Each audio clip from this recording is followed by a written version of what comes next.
안녕하십니까. 박훈탁TV입니다. 오늘 방송은 대공황이 다가올 가능성과 미국 경제의 처참한 민낯을 좀 알아보겠습니다. 구독, 좋아요, 알림 설정, 자율구독료 부탁드립니다. 미국이 녹아내리고 있습니다. 미국의 공적 부채가 37조 달러에 육박하고 공적 부채의 연간 이자가 1조 달러를 넘어 미국의 국방 예산을 초과했습니다. 더 심각한 문제는 공적 부채가 계속 증가하고 있고 미국이 이를 해결할 방법이 없다는 것입니다. 부채를 줄이려면 정부가 긴축을 해야 하는데 정치 세력은 그것을 원치 않습니다. 세계 최대 헤지펀드 브리지워터 어소시에이츠의 설립자 레이 달리오가 4월 13일 미국 MBC 방송의 미트 더 프레스에 출연해서 트럼프의 관세 정책과 미국 부채 증가가 새로운 일방적인 세계 질서를 초래하고 있다면서 현 상황을 제대로 다루지 않으면 경기 침체보다 더 나쁜 일이 벌어질 수 있을 것이라고 우려했습니다. 그는 최악의 시나리오에 대한 우려를 자세히 설명해달라는 사회자의 질의에 통화질서 붕괴, 우리가 알고 있는 정상적인 민주주의 방식이 아닌 내부 갈등, 세계 경제에 매우 혼란을 주는 국제 분쟁, 경우에 따라서는 군사적 충돌 등을 언급했습니다. 달리오는 최근 미국 부채 지속 불가능해 보이는 증가세와 미국 제조업의 쇠퇴 등 영향으로 미국이 자국에 필요한 품목 생산을 다른 나라에 의존하게 될 것이라고 경고한 바 있습니다. 그는 이 문제를 해결하려면 무엇보다 재정 적자를 GDP의 3% 수준으로 줄이는 정책 전환이 필요하다고 재차 강조했습니다. 그런데 그것은 정치적으로 불가능한 것입니다. MBC는 달리오의 브리지워터가 2008년의 금융위기를 예견한 적이 있다고 전했습니다. 브리지워터는 2007년 하반기에 시스템에 내재한 리스크가 상당히 크다는 메시지를 발신했고 이후 몇 달이 지나 경기 침체가 시작됐다고 NBC는 덧붙였습니다. 미국의 저명한 국제정치 경제학자 찰스 킨들버거는 제1차 세계대전 직전 세계 경제에 유동성을 공급하던 영국이 더 이상 그럴 능력을 상실했고 새로운 패권으로 떠오른 미국이 글로벌 경제에 유동성을 공급할 의지가 없어 1930년대 글로벌 대공황이 발생했다고 설명했습니다. 이러한 킨들버거의 설명이 정확하다고 단정할 수는 없으나 지금 그때와 매우 유사한 상황이 발생하고 있는 것은 사실입니다. 미국의 지나친 공적 부채로 인해 국제 판매가 여의치 않아 글로벌 경제에 대한 유동성 공급에 차질이 빚어지고 있고 미 국채 가격 폭락으로 인해 이를 보유한 미국과 글로벌 은행들이 막대한 평가선을 보고 파산 위기에 몰려 있어 대공황의 가능성이 증가하고 있습니다. 설상가상으로 지금 미국 경제의 민낯은 차마 눈을 뜨고 볼 수 없는 처참한 지경에 이르러 있습니다. 최근 관세 부과로 소비자들이 잠재적으로 더 높은 비용에 직면하게 되면서 경기 침체 가능성이 높아졌다는 언론의 보도가 쏟아지고 있습니다. 최근 고용 보고서를 비롯한 경제 보고서들은 여전히 견실한 성장을 보여주고 있지만 이러한 데이터들은 전혀 경제 현실을 반영하지 못하고 있습니다. 미국 소비자는 미국 경제의 중추이며 GDP의 거의 70%를 차지합니다. 팬데믹으로 인한 경기 셧다운 이후 저축 급증을 촉발한 대규모 경기 부양책 덕분에 GDP가 급증했지만 미국 경제에서 소비의 비중은 21세기 전환기 이후 정체되어 왔습니다. 그 이유는 저축 급증에도 불구하고 소비자들이 인플레이션 상승에 직면하여 생계 유지에 어려움을 겪었기 때문입니다. 20세기 초 소비자는 더 이상 소득과 저축만으로는 생활 수준을 유지할 수 없었습니다.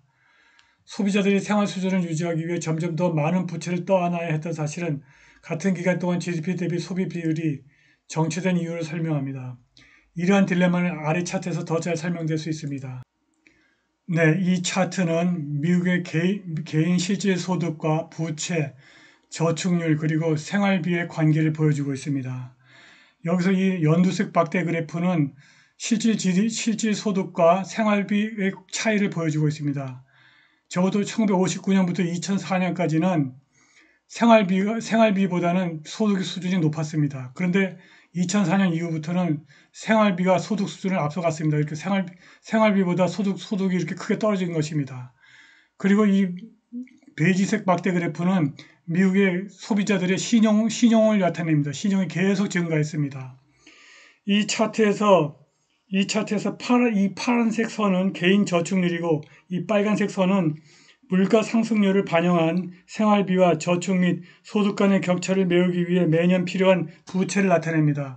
부채는 계속 증가하고 있고, 부채는 계속 깊어지고 있고, 저축률은 계속 내려가고 있습니다.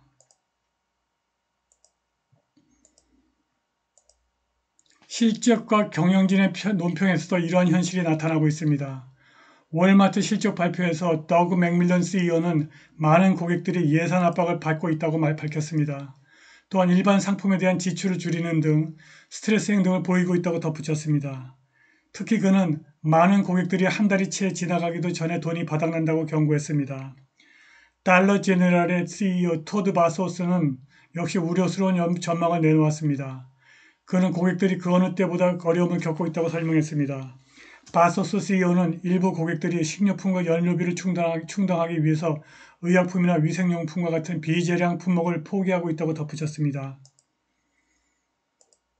문제의 핵심은 저소득층과 중산층의 가계 대차 대조표 붕괴입니다. 이들은 팬데믹 기간 동안 축적된 초과 저축을 모두 소진했고 그 공백을 메우기 위해서 고금리 대출에 의존하고 있습니다. 필라델피아 연방준비은행은 최소 결제만 하는 활성 신용카드 계좌 비중이 2024년 3분기에 10.75%로 급증했다고 보고했는데 이는 사상 최고치입니다. 이 통계는 단순히 신용 건전성에 대한 경고가 아니라 광범위한 현금 흐름 스트레스를 시사합니다. 또한 월별 카드 대금을 연체하는 소비자가 증가하고 있습니다. 2024년 3분기에 잔액 기준 30일 이상 연체율은 전년 대비 33베이시스 포인트 상승한 3.52%를 기록했습니다. 이는 팬데믹이 가장 심각했던 2021년 2분기의 연체율 1.57%보다 2배 이상 높은 수치입니다. 더욱 우려스러운 것은 선불, 후불, BNPL 서비스 비용이 증가하고 있다는 점입니다. 특히 이러한 서비스는 고액의 재량 구매가 아닌 식품 구매에 사용되고 있습니다. 최근 조사에 따르면 점점 더 많은 소비자들이 클라르나나 어펌과 같은 할부 결제 플랫폼을 통해서 식비를 충당하고 있습니다. BNPL 모델은 원래 사치품이나 준내구재를 대상으로 설계되었습니다. 그러나 식료품 분야로의 확장은 뿌리 깊은 구매력 문제를 시사합니다. 부채는 더 이상 단순한 편의를 위한 도구가 아니라 수백만 명의 생존의 필수적인 요소입니다. 트럼프의 무역전쟁의 문제점은 소비자들이 뚜렷한 고통의 징후를 보이고 있을 때 발생한다는 것입니다. 최근 연방준비제도 이사회와 기업실적 보고서 데이터에 따르면 2021년과 2022년 소비 지출을 지탱했던 소비자들의 재정적 완충 장치가 사라졌습니다. 남은 것은 생필품을 구매하기 위해서 신용과 부채에 점점 더 의존하는 취약한 소비자층입니다. 인플레이션은 둔화되었지만 그 피해는 여전히 지속되고 있습니다. 이제 경기 침체와 디플레이션이 더 시급한 위험이라는 증거가 점점 더 커지고 있습니다. 소비자 스트레스는 단순한 일화적인 지표에 그치지 않습니다. 이는 경기 침체와 관련된 방어적인 자세가 강화되고 있음을 보여주는 신호이지만 동시에 디플레이션을 조장하기도 합니다. 소비자 행동의 열망적인 소비에서 생존지향적 소비를 전환될 때 그 여파는 불가피합니다. 왼쪽 차트에서 보듯이 다양한 신뢰도 측정 기준을 단일 지수로 합치면 GDP와 상관관계가 있습니다.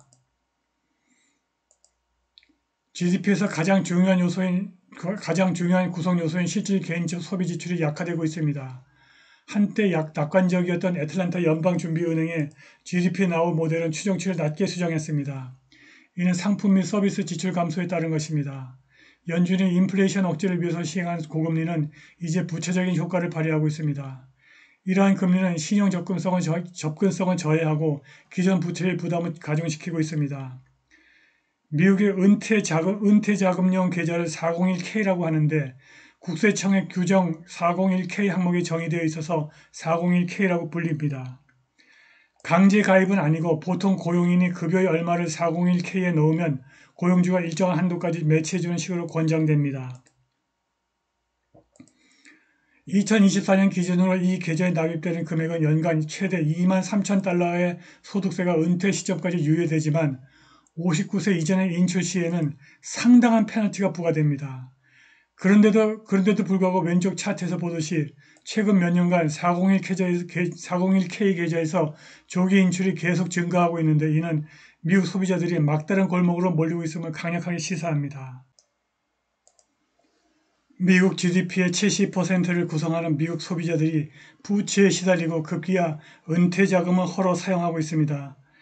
이러한 상황에서 대공황이 발생하여 소비자들의 직장이 날아간다면 미국 사람들은 생지옥으로 떨어지게 됩니다. 미국이 이렇게 되면 한국을 비롯한 나머지 세계도 나락으로 떨어질 것입니다.